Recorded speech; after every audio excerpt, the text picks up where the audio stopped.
Hei, minun nimeni on Juha Oijärvi, olen Helmi liiketalousopiston rehtori.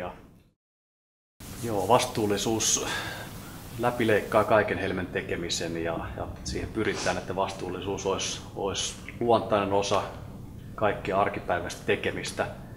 Vastuullisuus on meillä määritelty aika korkealle meidän Helmi liiketalousopiston arvoissa. Yhteistyömuotoja on varmasti monia. Tämä, millä nyt lähdetään liikkeelle, on hyvä tapa. Kierrätyskeskus jalkautuu tänne, missä on paljon kävijöitä, paljon kohtaamisia. Että Helmen tiloissa on tosiaan meidän 1000 opiskelijaa ja 100 henkilökunnan edustajaa, mutta sen lisäksi täällä on lähes saman verran Haaga-Helian opiskelijoita ja henkilökuntaa.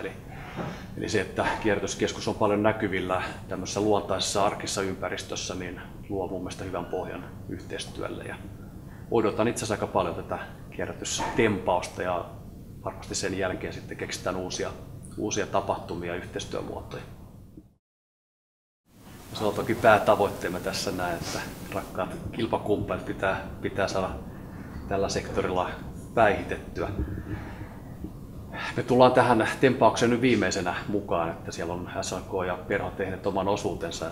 Siinä mielessä meillä on hyvä tilaisuus iskeä sieltä niin kuin paras tulos pöytään. Ja tehdään paljon yhteistyötä, ollaan kaikki pitkän linjan koulutuksen järjestäjiä.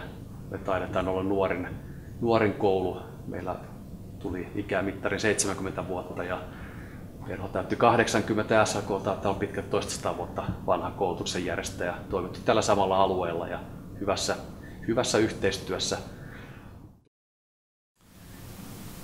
Tämä on hieno hanke, että olette lähteneet tämmöistä viemään eteenpäin.